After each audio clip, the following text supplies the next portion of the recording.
गांव धर्मपुर अपनी सादगी और सच्चाई के लिए प्रसिद्ध था। यहाँ के लोग मेहनती थे और एक दूसरे की मदद करना अपने जीवन का हिस्सा मानते थे। इसी गांव के एक छोर पर बरगद के पेड़ के नीचे एक बूढ़ा साधु स्वामी अक्षयानंद तपस्या करता था। कहते थे उसकी दृष्टि दूर तक देख सकती थी, आने वाला भविष्य तक। गांव के लोग उसे बहुत मानते थे। वह किसी को आशीर्वाद देता तो जीवन बदल जाता। एक दिन गांव में एक बालक आया, नाम था योगेश। छोटे कपड़े, गले में पोटली, चेहरे पर मासूमियत, लेकिन आंखों में गहरा तेज। वह अनाथ था और अकेले ही गांव में आया था। भूखा, थका हुआ और डर के मारे सहमा। वही बरगद के नीचे उसने साधु को देखा। बाबा, मुझे भूख लगी है, क्या कुछ खाने को मिलेगा? योगेश ने कांपती आवाज में पूछा।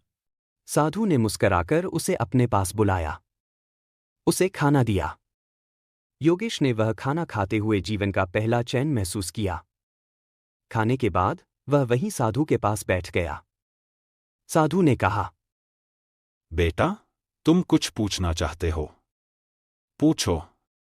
योगेश ने सिर झुकाया और कहा, बाबा, मैं बड़ा बनना चाहता हूं, बहुत बड़ा। लोग मुझे याद रखें, मेरे नाम से डरे नहीं, भरोसा करें।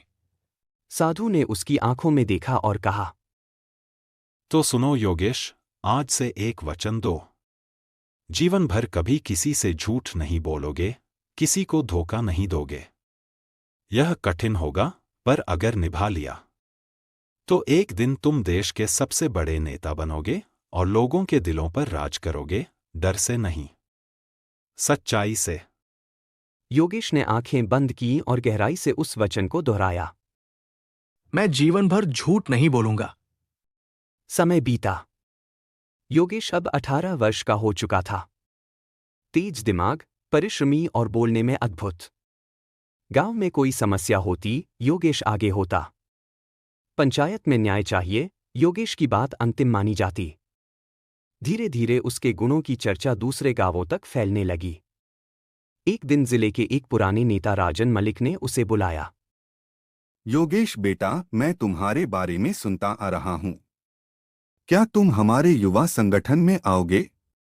तुम में आग है। योगेश हिचका।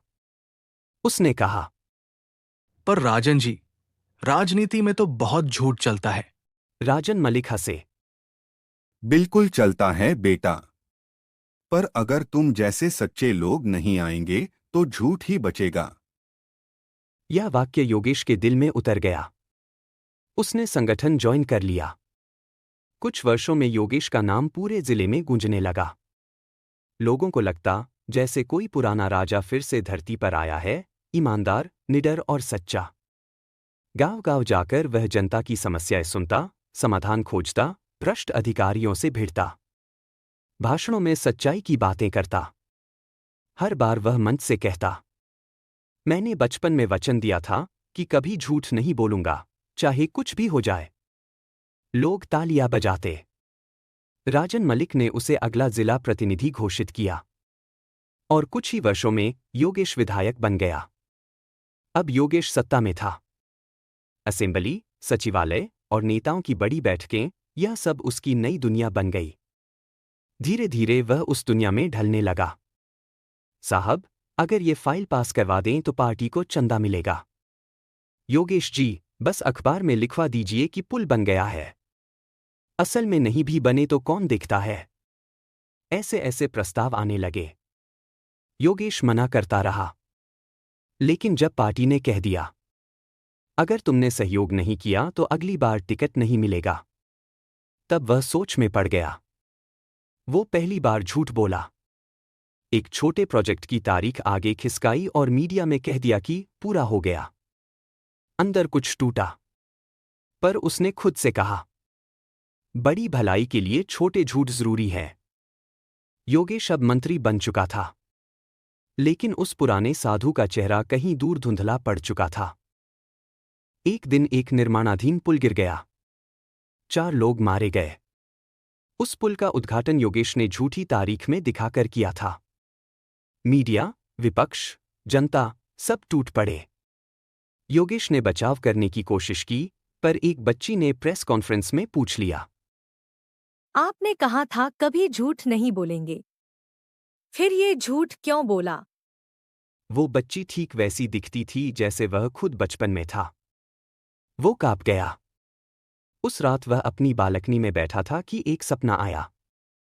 साधु फिर से आया और बोला, तेरा वचन टूटा, पर अभी भी रास्ता है। सच की राह छोड़ना आसान है, उस पर लौटना कठिन।